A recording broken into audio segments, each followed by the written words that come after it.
이것들을 증언하신 이가 이르시되 내가 진실로 속히 오리라 하시거늘 아멘. 주 예수여 오시옵소서. 주 예수의 은혜가 모든 자들에게 있을지어다. 아멘. 주님, 우리가 다시 오실 그 주님을 갈망하는 마음으로, 대망하는 마음으로 이 예배의 자리 가운데 섰습니다. 성령 하나님, 우리 가운데 속히 오시옵소서. 주 예수여 우리 가운데 속히 오시옵소서. 우리 주의 은혜가 정말 주님을 갈망하고 예배하는 모든 자들에게 있는 줄로 주여 믿습니다. 이 예배를 통하여서 우리의 심령이 회복되게 하여 주시옵소서. 다시 한번 주 예수 그리스도를 바라보게 하여 주시옵소서. 감사합니다. 예수님의 이름으로 기도하였습니다. 아멘. 우리 찬양과 경배함으로 주님 앞에 나아가겠습니다.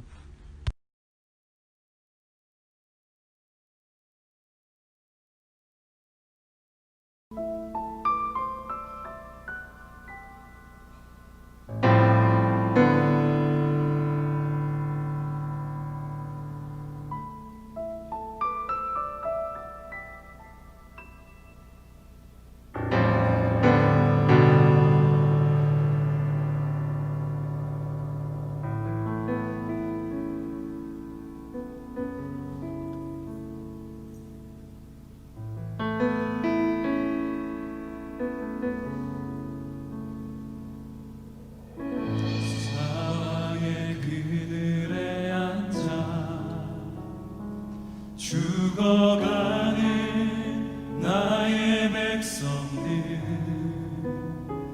절망과 굶주림에 갇힌 저들,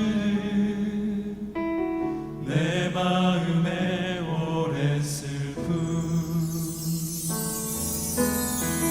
고통의 멍에에 매여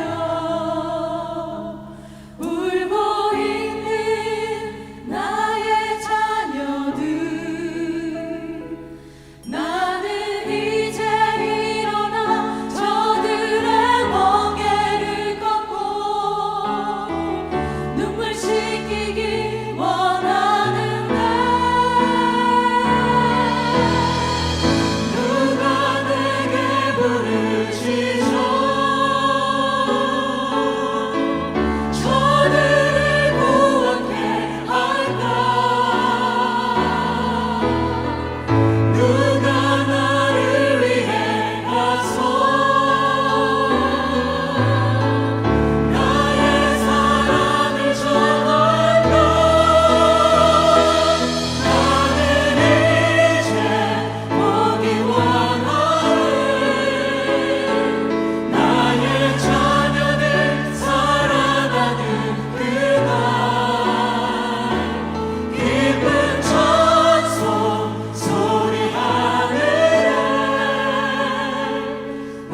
주님 감사합니다.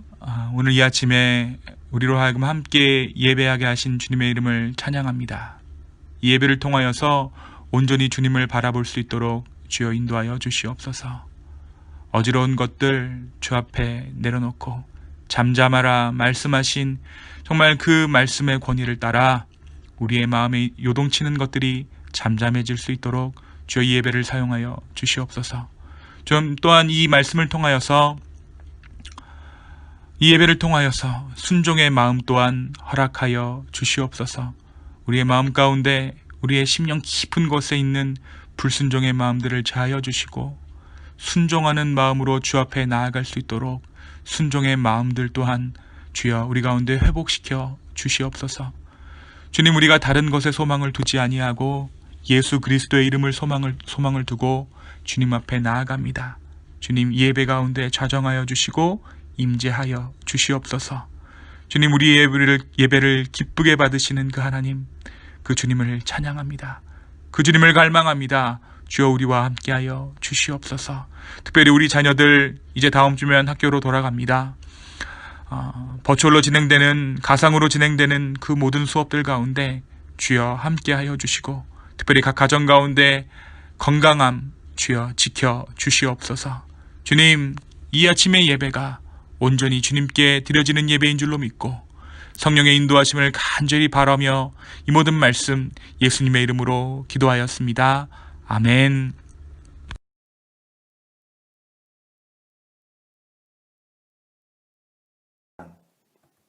또 내가 새 하늘과 새 땅을 보니 처음 하늘과 처음 땅이 없어졌고 바다도 다시 있지 않더라.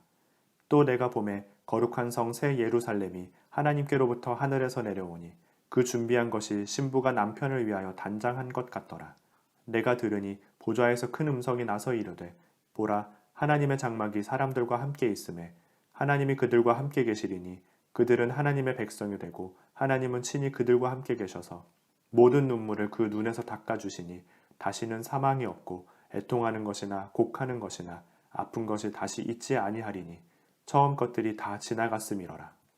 보좌에 앉으신 이가 이르시되 보라, 내가 만물을 새롭게 하노라 하시고 또 이르시되 이 말은 신실하고 참되니 기록하라 하시고 또 내게 말씀하시되 이루었도다. 나는 알파와 오메가요 처음과 마지막이라. 내가 생명수 샘물을 목마른 자에게 값없이 주리니 이기는 자는 이것들을 상속으로 받으리라. 나는 그의 하나님이 되고 그는 내 아들이 되리라. 그러나 두려워하는 자들과 믿지 아니하는 자들과 흉악한 자들과 살인자들과 음행하는 자들과 점술가들과 우상숭배자들과 거짓말하는 모든 자들은 불과 유황으로 타는 못에 던져지리니 이것이 둘째 사망이라. 7대접을 가지고 마지막 7재앙을 담은 7천사 중 하나가 나아와서 내게 말하여 이르되 이리 오라. 내가 신부 곧 어린 양의 아내를 내게 보이리라 하고 성령으로 나를 데리고 크고 높은 산으로 올라가 하나님께로부터 하늘에서 내려오는 거룩한 성 예루살렘을 보이니 하나님의 영광이 있어 그 성의 빛이 지극히 귀한 보석 같고 벽옥과 수정같이 맑더라. 크고 높은 성곽이 있고 12문이 있는데 문에 12천사가 있고 그 문들 위에 이름을 썼으니 이스라엘 자손 12지파의 이름들이라. 동쪽의 세 문, 북쪽의 세 문, 남쪽의 세 문, 서쪽의 세 문이니 그 성의 성곽에는 12기초석이 있고 그 위에는 어린 양의 12사도의 12 이름이 있더라. 내게 말하는 자가 그 성과 그 문들과 성곽을 측량하려고 금 갈대자를 가졌더라. 그 성은 네모가 반듯하여 길이와 너비가 같은지라. 그 갈대자로 그 성을 측량하니 12,000 스타디온이요 길이와 너비와 높이가 같더라. 그 성곽을 측량함에 144 규빗이니 사람의 측량 곧 천사의 측량이라. 그 성곽은 벽옥으로 쌓였고 그 성은 정금인데 맑은 유리 같더라. 그 성의 성곽의 기초석은 각색 보석으로 꾸몄는데 첫째 기초석은 벽옥이요 둘째는 남보석이요 셋째는 옥수요 넷째는 녹보석이요 다섯째는 홍만호요 여섯째는 홍보석이요 일곱째는 황옥이요 여덟째는 녹옥이요 아홉째는 담황옥이요 열째는 비취옥이요 열한째는 청옥이요 열두째는 자수정이라.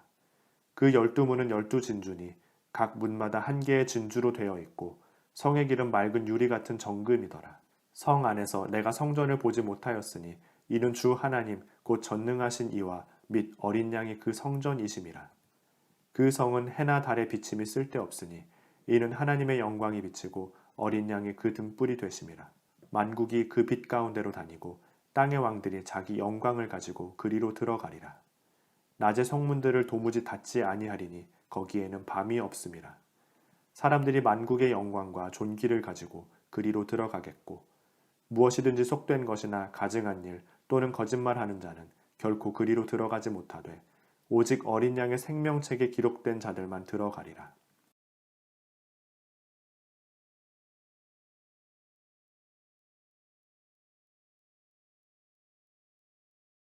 네, 사랑하는 기쁨의 교회 가족 여러분 안녕하세요. 네, 지난 한 주도 주 안에서 평안히 잘 보내셨나요? 오늘은 다 같이 계시록 마지막 부분의 말씀을 함께 나누기를 원합니다. 여러분 꿈 자주 꾸시나요? 네, 우리가 종종 이제 꿈을 꾸고 나면 꿈자리가 흉흉하면 좀 몸조심, 마음조심하기도 하고 또 돼지꿈이나 좋은 꿈을 꾸면 복권을 사야 되나 하고 생각하기도 합니다.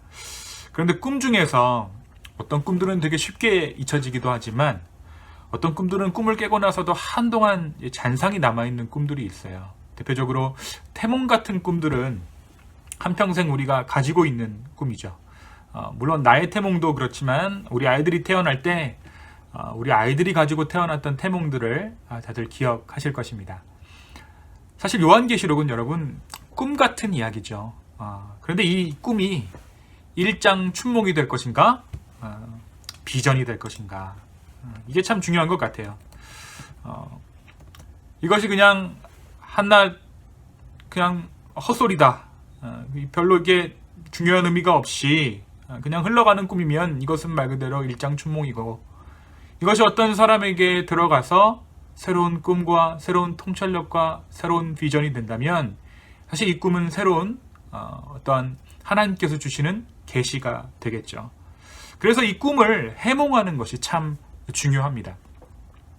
이 요한계시록을 어떻게 해몽하는가에 따라서 이 계시록에 나타나는 환상들이 일장춘몽이 되기도 하고 우리의 비전이 되기도 합니다. 개인적으로는 다소 난해하고 이 몽환적인 문체로 꿈 같은 문체로 이루어진 이 요한계시록을 좀 원래의 의미대로 좀 잘 맞게 전달해 드리고자 애를 썼습니다.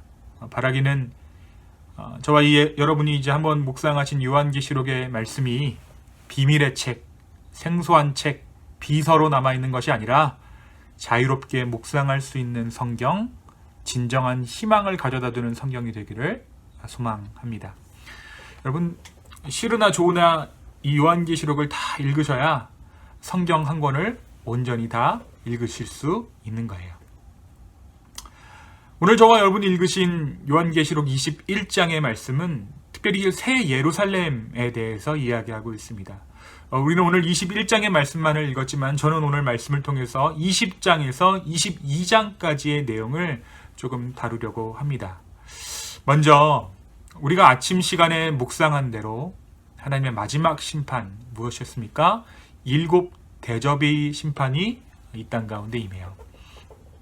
마지막 7번째 대접이 부어진 후에 하나님의 이 땅을 향한 불신자들을 향한 하나님의 심판은 완전히 끝이 나게 됩니다. 여러분 사실 어떻게 보면 이 불신자에 대한 심판인 동시에 세상 악에 대한 심판이었어요. 사탄의 세력에 대한 적 그리스도에 대한 심판이 이 7 대접과 함께 끝이 나게 돼요. 그리고 19장의 말씀에서 어떤 것이 등장하냐면 백마를 탄 자, 충성과 공의의 이름을 가진 예수 그리스도가 하늘로부터 임하게 됩니다.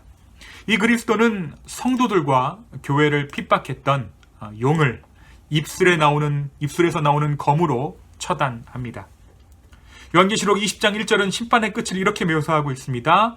천사가 무저갱의 열쇠와 큰 쇠사슬을 그의 손에 가지고 하늘로부터 내려와서 용을 잡았다. 그런데 용을 잡으니까 이 용이 무엇인가? 곧 옛 뱀이요 마귀요 사탄이라. 이제까지는 교회를 핍박하던 세력의 진짜 모습이 무엇인지에 대해서 용이라는 말로 간접적으로 표현했지만 요한은 환상의 마지막에 그 붉은 용이 마귀요 사탄임을 명백하게 밝히고 있습니다. 곧 옛뱀이요 마귀요 사탄이라. 그렇다면 오늘 말씀이 이야기하는 이 용, 이 뱀이 누구입니까? 이 옛뱀이 무엇일까요? 그렇습니다. 바로 창세기 2장과 3장에 등장했던 여자를 꾀었던 그 뱀이에요. 그러니까 하나님 어떻게 보면 이 말씀의 이 구절, 짤막한 구절을 통해서 우리의 원죄에 대한 그 부분까지도 전부 해결하셨음을 보여주고 있는 거예요. 또한 어떻습니까? 인간을 하나님으로부터 분리시킨 그 원죄를 일으킨 만한 존재, 인간을 영원한 죽음의 위기로 몰아넣었던 이 실체를 하나님께서 처단했다는 것입니다. 그런데 우리가 한 가지 주목할 것은 마지막 때의 이 옛뱀, 이 붉은 용의 존재를 성경이 어떻게 묘사하고 있는가 우리가 한번 봐야 됩니다. 계시록 14장에서부터 이 용에 대한 설명이 계속해서 등장해요. 이는 적 그리스도고 바다의 괴물을 호출하고 땅의 괴물을 호출해서 악의 삼위일체를 구성합니다. 그리고 하나님을 모방해서 이 땅의 수많은 자들을 미혹해요. 이들은 사방에 다니면서 하나님이 하셨던 것처럼 짐승의 표를 사람들의 이마와 손에 찍어대기 시작하고 사람들을 미혹해서 영원한 심판에 이르게 합니다. 그러니까 조금 속된 표현으로 말씀이 이야기하는 이 불쇼, 이 생지옥이 누구 때문에 일어나는 것인가 하면 이 뱀 때문이에요. 그럼 창세기를 한번 생각해 보십시오. 마치 한 아이들 동화의 이 마녀처럼, 동화 속 한 이야기처럼 가볍게 그려진 이 뱀 한 마리의 존재가 마지막 때 심판의 순간에 그 본색을 드러났을 때 어마어마한 영적인 실체가 되어진 것을 우리가 발견해요. 우린 여기서 죄의 어떤 숨겨진 본성을 알 수 있는 거예요. 마지막 때에 묘사된 그 뱀은 그 하와를 꿰던 그 뱀의 모습과는 조금 달라요. 꼬리로 하늘의 별 3분의 1을 막 떨어뜨리고 수많은 자들을 영적으로 미혹합니다. 또 백마를 탄 그리스도가 나서기 전까지도 그 위용을 자랑하면서 이 땅의 주인 행세를 하는 것을 우리가 볼 수 있어요. 사탄의 존재가 역사를 따라 점점 그 계시의 진도를 높여갔던 거예요. 점점 진화해 갔던 것입니다. 그럼 우리가 이 모든 문제의 시작에 대해서 생각해 보았을 때 요한계시록의 장대하고 삼엄한 심판, 이 무시무시한 용에 대한 심판은 어디로부터 시작된 것입니까? 정말 작은 범죄, 동산 중앙에 있는 나무의 실과를 범한 그 죄 때문에 시작된 거예요. 요즘으로 치면 경범죄보다도 못한 범죄라기도 말하기도 애매한 그러한 일로부터 이 모든 일이 지금 시작됐다는 것입니다. 오늘 설교의 첫 번째 적용할 만한 포인트가 여기 있습니다. 20장까지의 말씀을 묵상하면서 우리가 적용해야 할 한 가지는 우리 안에 범죄라고 말하기도 민망한, 이게 정말 죄인가? 아니야 하고 쓱 넘어갔던 그러한 일들이 사실은 우리 영혼 전체를 장악하고 있다는 것입니다. 우리 영혼 전체를 삼킬 만한 죄가 될 수 있음을, 또 나의 작은 죄 하나에도 그 이면에는 무시무시한 악의 세력이 도사리고 있음을 우리는 요한계시록 20장의 말씀을 통해서 알 수 있습니다. 그리고 나서 이 계시록 20장에서 이 악의 원조, 악의 원천 용이 파멸됩니다. 그리고 나서 상당히 많은 이단의 종파들이, 그리고 기독교 복음주의 안에서도 여러 가지 해석이 등장하는 이 천년 왕국에 대한 이야기가 나와 있어요. 이 용이 천년의 기한을 마친 후에 잠시 잠깐 풀려나서 사람들을 다시 미혹합니다. 하나님께서 그 순교자들과 다스리시는 이 천년의 기한이 마치고 나서 잠시 잠깐 이 용이 다시 풀려나서 사람들을 미혹합니다. 이것이 20장 7절의 내용이에요. 이 천년 왕국에 대해서 이러한 저러한 해석이 있지만 저는 이 말씀이 예수 그리스도의 십자가 사건으로 완전히 패배한 용이 잠깐 석방되어 사람들을 미혹하고, 그렇기 때문에 지금 우리가 여전히 죄와 싸우는 현재의 상황을 묘사한다고 생각해요. 그러니까 지금이 바로 이 천년 왕국의 시기가 아닌가라고 생각하고 있습니다. 말씀은 이 천년 동안 묶여져 있다 풀려났던 이 용이 미혹하던 이 짐승과 거짓 선지자들 역시 불과 유황의 못에 던져질 것을 이야기하고 있어요. 이게 뭐 앞에 1000년이 맞냐, 뒤에 1000년이 맞냐, 아니면 이 1000년이 그냥 상징적인 것이냐, 이것을 넘어서서 하나님께서, 예수 그리스도께서는 이 땅 가운데 반드시 재림하실 것이고, 그리고 그 재림의 순간에 모든 죄악의 세력들은 하나님께서 심판하실 것이다. 우리는 이것에 조금 더 집중하고 이것에 더 우리의 마음을 쏟을 필요가 있습니다. 그 끔찍한 용의 심판 후에 새 하늘과 새 땅이 도래하기 시작합니다. 그리고 이제 새 예루살렘에 대한 말씀이 오늘 우리가 읽은 요한계시록 21장의 내용을 통해 전달되어지고 있습니다. 여러분, 새 예루살렘, 이것이 진정한 의미가 어떠한 것일까요? 여러분, 예루살렘이 어디죠? 네, 지금 이스라엘에 있는 이스라엘의 수도죠. 이 예루살렘이 이스라엘의 한 지명을 나타내고 있기 때문에 이 새 예루살렘이라는 말을 주님께서 다시 오실 때 하나님 나라의 수도라고 우리는 생각하게 돼요. 우리의 개념이 그렇게 작동합니다. 요한이 이 환상을 받을 때를 생각했을 때도 당시에 그 세상의 중심부, 세상의 수도라고 할 수 있는 로마에 대항하는 하나님 나라의 수도를 새 예루살렘으로 기대할 수도 있었을 거예요. 그런데 여러분, 우리가 이 예수님께서 이 땅에 오셨을 때 제자들이 논쟁을 벌였던, 자리를 두고 논쟁했던 장면을 여러분 기억하십니까? 예수님이 세상을 다스리실 때 누가 더 높은 자리에 있겠는가 하고 제자들이 논쟁을 벌였던 그 장면을 우리가 기억합니다. 그때 그 제자들을 예수님께서 꾸짖으시죠. 또 요한의 어머니가 예수님께서 세상을 다스릴 때 자기 아들 요한에게 한 자리 줄 것을 청탁하죠. 그러나 예수님께서는 현재의 상황을 대신할 만한 정권의 대응자, 어떤 로마로부터 우리를 구원할 만한 정치적 메시아가 아니셨어요. 그렇게 여김받기를 원치 않으셨습니다. 또 하나님 나라를 이루는 것, 하나님 나라의 건설을 요한이나 다른 제자들이 생각했던 로마를 대항할 새로운 나라의 건설로 말씀하시지 않았어요. 예수님께서 전하신 하나님의 나라는 온전히 새로워진 하나님의 백성들이 주님과의 완전한 관계를 회복하고 하나님과 화평을 누리며 살아가는 그러한 나라를 의미하는 것입니다. 자, 그런 맥락에서 오늘 우리의 말씀 가운데 등장하는 새 예루살렘이라는 표현도 우리가 해석할 필요가 있어요. 오늘 말씀에 등장하는 새 예루살렘이라는 표현도 주님께서 다스리시는 한 나라가 도래했을 때 그때의 수도 혹은 통치체계로 봐서는 곤란합니다. 이는 마치 예수님을 권력 중 큰 자 혹은 대항 권력이라고 생각했던 제자들이 생각한 그 구원의 방식대로 생각하는 것과 다를 바가 없어요.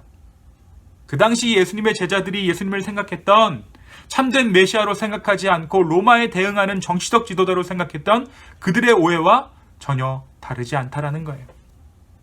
이 예루살렘이라는 것을 한 지명으로 생각했을 때 우리는 그러한 오류에 빠집니다. 그렇다면 이 새 예루살렘이라는 표현은 무엇을 말하는 것일까요? 오늘 문맥이 그것을 설명해 주고 있습니다. 2절입니다. 또 내가 보며 거룩한 성 예루살렘이 하나님께로부터 하늘에서 내려오는 그 준비하는 것이 신부가 남편을 위하여 단장한 것 같더라. 그러니까 21장 2절은 이 새 예루살렘이 남편을 위해 단장한 신부다라고 말하고 있는 거예요. 자, 이사야 54장에서 하나님께서 이스라엘을 자신의 신부로 표현하십니다. 이사야 54장 5절입니다. 이는 너를 지으신 이가 내 남편이시라. 그의 이름은 만군의 여호와시다. 그럼 구약의 이스라엘의 의미를 이어받은 것이 어디입니까? 신약의 교회죠. 오늘 요한계시록이 말하는 남편은 누구입니까? 신랑 되신 그리스도를 말해요. 여기서 말하는 신부란 구약의 구원받은 자로 대표된 이스라엘 백성들이 하나님의 신부였듯이 바로 교회, 다시 말해 구원받은 성도들이, 신약의 이 땅 가운데 있는 구원받은 성도들이 그리스도의 신부를 의미하는 것입니다. 그럼 우리는 조금 더 명확하게 이 새 예루살렘이 무엇인가를 알 수 있어요. 분명 그것은 새로운 통치 체계가 아니고 또 새롭게 임할 하나님의 나라의 수도의 명칭도 아니고 지리적인 어떠한 것을 지칭하는 것은 더더욱 아닙니다. 새 예루살렘이란 그리스도의 신부, 마지막까지 그리스도 앞에서 믿음을 지켜낸 성도, 지금 이 화면을 보고 계신 여러분, 바로 저와 여러분이 새 예루살렘이에요. 자, 그럼 우리가 이제 새 예루살렘 되었는데 이 새 예루살렘들이 모이면 그것이 아주 자연스럽게 공간적 의미를 갖게 되겠죠.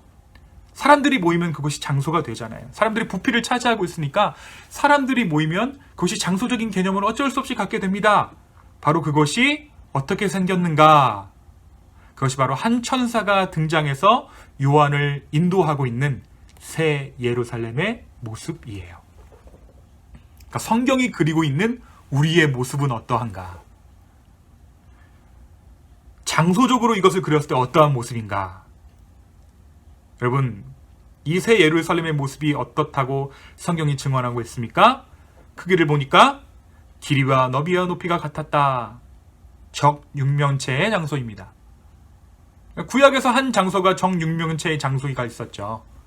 그것이 어디냐면 지성소예요. 지성소는 길이와 넓이와 높이가 같습니다. 솔로몬이 지은 지성소의 길이와 너비와 높이는 모두 똑같이 각각 20규빗이었어요.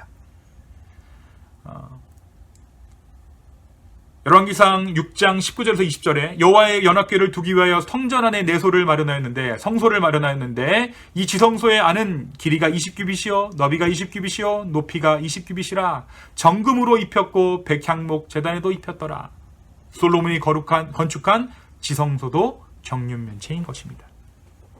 또 예루살렘을, 새 예루살렘을 채운 이 보석들을 보십시오. 오늘 말씀이 이야기하는 새 예루살렘을 치장하는 보석들은 바로 성전을 장식하던 그 보석들과 그 구성이 일치합니다. 그리고 또 한 가지, 이 구성의 보석을 가진 옷을 입은 자들이 성경에 등장해요. 누구입니까? 바로 대제사장들이죠. 이 대제사장들은 이 보석 달린 옷을 입음으로 거룩을 입은 자들로 여겨졌습니다. 그럼 무엇을 의미하는 걸까요? 저와 여러분이 지성소라는 거예요. 새 예루살렘, 지성소, 그것이 바로 저와 여러분이, 여러분의 존재라는 것입니다. 하나님 우리 어떻게 세상 마지막 때에 어떻게 바라볼 것인가? 바로 우리를 교회로 바라보시는데 우리를 지성소로 바라보신다. 지성소의 가장 큰 특징이 무엇입니까? 하나님의 임재가 있는 것이에요. 저와 여러분이 그 지성소 된 것입니다. 그리고 나서 이게 22장에 넘어오면 이 지성소를 주변으로 하고 있는 것들에 대한 설명이 등장합니다. 22장입니다. 22장에는 수정같이 맑은 생명수의 강이 한 줄기 보입니다. 이 강은 원래 에덴을 흐르고 있던 강이었어요. 이 강은 성령을 의미합니다. 여러분, 요한계시록을 이렇게 잘 보면 요한복음에 있었던 말씀들을 풀어서 설명하고 있는 것들을 보게 돼요. 그러니까 우리가 요한계시록에서 막혔던 것을 해석하려면 어디를 좀 보면 되는가, 참고하면 되는가? 요한복음을 보면 참고할 부분들이 많이 있습니다. 요한복음 7장 38절에 나를 믿는 자는 성경의 이름과 같이 그 배에서 생수의 강이 흘러나오리라 하시니 이는 그를 믿는 자들이 받을 성령을 가리켜 말씀하신 것이라. 이 생명수의 강은 성령이에요. 그리고 그 주변에 무엇이 심겨져 있습니까? 그 주변에 생명나무가 심겨져 있습니다. 이 생명나무는 창세기에서 아담과 하와가 쫓겨나고 나서 그 천사들과 불칼로 하나님께서 접근 금지시키셨던 나무입니다. 이같이 하나님이 그 사람을 쫓아내시고 에덴 동산 동쪽의 그룹들과 두루 도는 화염검, 불칼을 두어 생명나무의 길을 지키게 하시니라. 왜 지켰죠? 그들이 죄악을 범한 상태로 그 생명나무의 열매를 먹으면 죄인으로 영원히 살아야 했기 때문이에요. 그런데 오늘 말씀이 이야기하는 새 예루살렘에서 이 생명나무를 보십시오. 이 생명나무에 아무런 제약 없이 누구든지 접근할 수 있습니다. 이 생명나무는 바로 십자가, 나무 십자가 예수 그리스도를 의미해요. 사랑하는 여러분, 오늘 말씀은 우리에게 무엇을 이야기하고 있을까요? 많은 결론을 우리가 내릴 수 있을 것 같아요. 제가 여태까지 설교했던 것을 기본으로 해서 결론을 내리자면 하나님께서 이 땅을 무엇으로 지으셨다고 했죠? 네, 성전으로 지으셨어요. 이 땅 온 우주를 성전으로 지으셨는데 이 온 우주가 성전으로 지으셨 것을 제자들 가운데 보이신 사건이 무엇이었냐면 오순절 성령의 사건이었죠. 그리고 마지막 때에 온 민족과 온 열방이 그것을 확인하는 때가 요한계시록의 순간이라고 우리가 함께 이야기하고 있습니다. 그런데 오늘 저는 이 말씀을 조금 다른 배경을 가지고 적용하면 좋을 것 같아요. 여러분, 우리의 몸이 타고 태어난 몸이 있어요. 여러분 다 몸이 있죠. 어떤 사람은 몸이 좀 건강한 체질로, 또 어떤 사람은 허약하게 태어나기도 해요. 어쨌든 다 몸이 있습니다. 그런데 이 타고 태어난 몸 말고 또 몸이 있어요. 무엇이 우리의 몸이 되는가? 바로 우리가 먹는 것이 우리의 몸이 됩니다. 내가 무엇을 먹는가가 내 몸을 이루어요. 마찬가지예요. 분명 오늘 말씀은 우리에게 대해서 설명하기를 우리가 새 예루살렘이고 거룩함을 옷 입은 살아있는 성전이고 그리스도의 신부라고 말하고 있습니다. 하지만 우리는 그것을 깨닫지 못하고 살아가요. 말씀이 이야기하는 대로 그것 역시 어쩔 수 없는 우리의 현실이겠죠. 왜냐하면 하나님께서 한시적으로 허락하신 옛 뱀의 세력이 우리를 공격하고 있기 때문이에요. 그런데 우리는 주의 말씀을 먹음으로 새 예루살렘 된 우리의 존재를 깨닫습니다. 기도함으로 그리스도의 성전된 삶을 살아갑니다. 예배함으로 그리스도의 신부의 책임을 다합니다. 하나님께서 지으신 그 몸된, 하나님께서 지으신 그 새 예루살렘 된 그 몸, 나의 몸을 새롭게 이해할 수 있는 것이 언제인가? 바로 주님의 성령이 우리를 만지실 때 우리는 그것을 깨달을 수 있게 된다는 거예요. 우리가 말씀을 먹음으로 우리가 새로운 몸이 되어져 간다는 것입니다. 우리가 예배함으로 다시 한번 우리의 몸이 새로운 몸이 되어진다는 것이에요. 사랑하는 여러분, 하루 중 대부분의 시간을 잊어버리고 있어도 괜찮아요. 하나님께서 말씀하신 내가 어떻다, 나에 대한 그 정의, 새 예루살렘, 거룩한 성전, 그리스도의 신부, 이거 다 하루 중에 우리가 계속 잊어버리고 있어도 됩니다. 그런데 이것이 딱 한 번 생각나는 그때가 은혜의 순간이에요. 주님께서 우리를 주의 거룩한 성전으로 불러주셨음을 깨닫게 된 우리는 우리 안에 있는 새로운 생명의 강에서 잎사귀가 마르지 않는 생명나무의 과실, 그러니까 말씀을 취합니다. 그 순간이 우리의 삶 가운데 새 하늘과 새 땅이 임하는 순간이에요. 여러분, 새 하늘이 무엇이고 새 땅이 무엇입니까? 내가 새롭게 되지 않았는데 하늘이 새 거인들 무슨 소용이 있고 땅이 새 거인들 무슨 소용이 있겠어요? 내가 어제 본 그 하늘이 우울한 하늘이 아니라 하나님께서 다스리시는 그 하늘이 된다면 그 하늘이 새로운 하늘이고, 이전에는 세상이 힘들어서 고개를 떨구어서 보았는 그 땅이, 그 땅 가운데 하나님의 얼굴이 보인다면 그것이 새 땅입니다. 내가 주 안에서 새로워지면 그것이 바로 새 하늘과 새 땅 된다는 것입니다. 이 의미를 조금 더 확장시켜 볼까요? 우리가 예배 가운데로 들어갔을 때 성령이 충만한 그 상황 가운데 내가 주 안에서 새로운 존재가 됨을 깨닫게 되면 내 주변을 둘러보았을 때 원수 같던 그 누구는 이웃으로 바뀌어서 내가 그 원수를 섬길 수 있게 돼요. 내가 주 안에서 새로워지면 내 아내는, 내 남편은 새로운 아내, 새로운 남편이 되는 것입니다.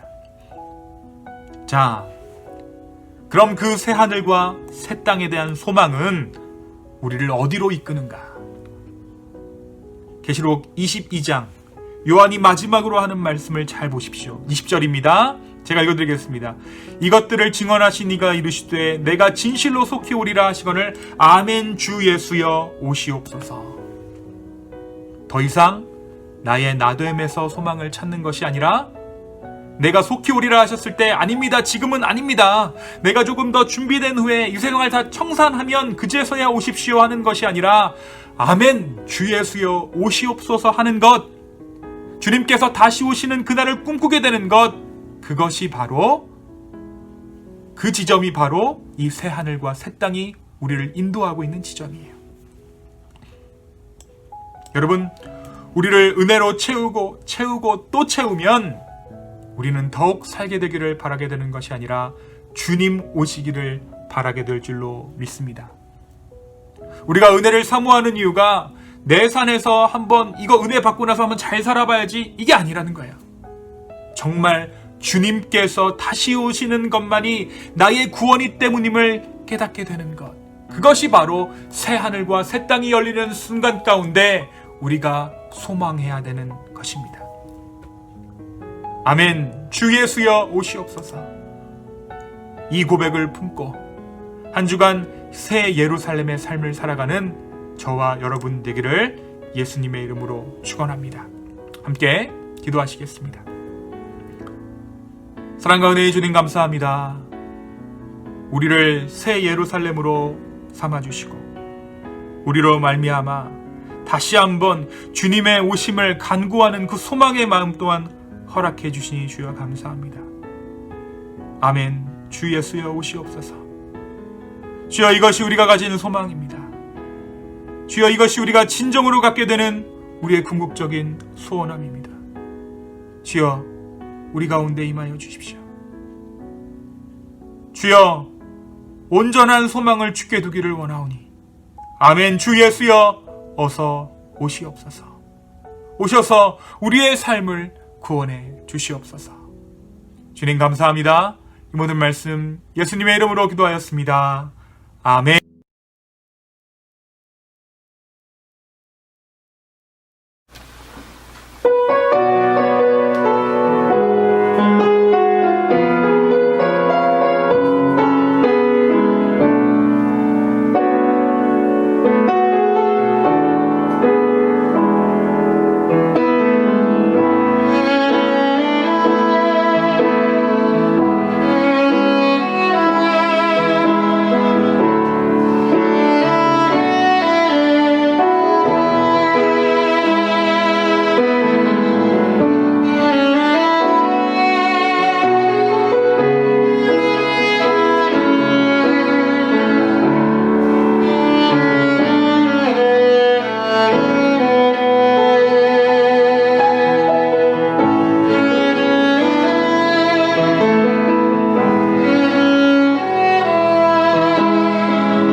네, 광고 말씀 몇 가지 전해드리도록 하겠습니다. 우리 계속해서 새벽 예배가 진행되고 있습니다. 매일 오전 5시 30분 우리 호프채플에서 우리 새벽 예배 진행 중입니다.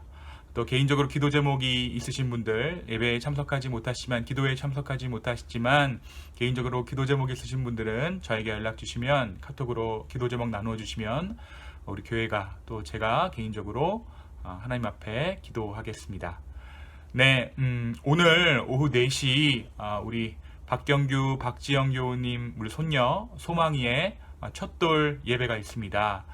시간이 가능하신 분들은 함께 동참해 주시고 조금 곤란하신 분들은 음식이라도 투구하시면 좋을 것 같습니다. 네.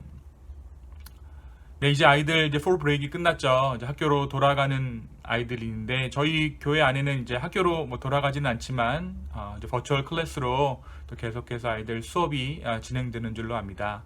우리 아이들 위해서 또 케어하는 우리 부모님들 위해서 서로가 격려하고 서로가 기도하는 시간들이 있었으면 좋겠습니다.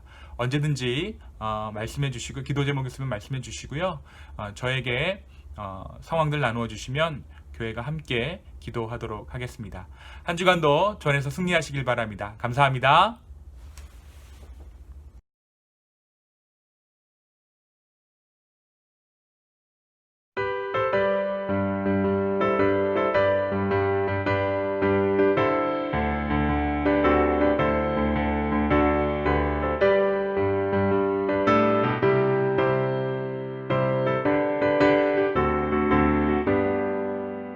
하나님의 나팔 소리 천지 진동할 때에 예수 영광 중에 구름 타시고 전사들을 세계 만국 모든 곳에 보내어 구원받은 성도들을 모으리. 나팔 불 때 나의 이름, 나팔 불 때 나의 이름, 나팔 불 때 나의 이름 부를 때에 잔치 참여하겠네.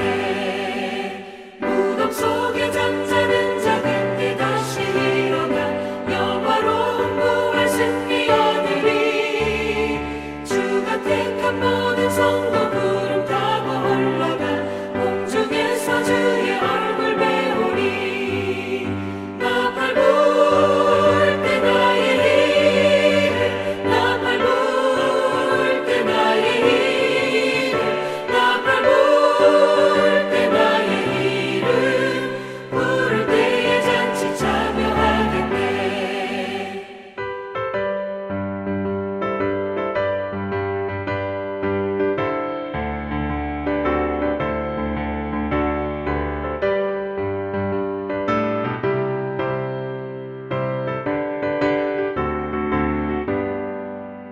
주님 다시 오실 날을 우리 알 수 없으니 항상 기도하고 깨어 있어서 기쁨으로 보좌 앞에 우리 나가서도록 그때까지 참고 기다리겠네.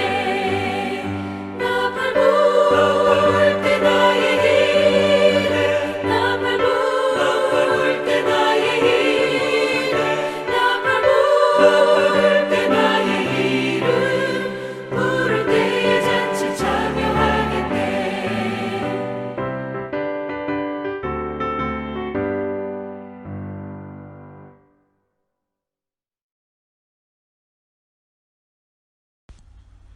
이제는 우리 하나님의 사랑과 예수 그리스도의 은혜와 성령님의 감화 감동 교통하심이 아멘 주 예수여 오시옵소서 고백하는 주님의 다시 오심을 대망하는 우리 기쁨의 교회 성도들 머리 위에와 주님 오실 그날을 고대하며 이 시간에도 세계 곳곳에서 수고하고 애쓰는 우리 선교사님들 머리 위에 이제부터 영원까지 함께 하시기를 간절히 축원하옵나이다. 아멘.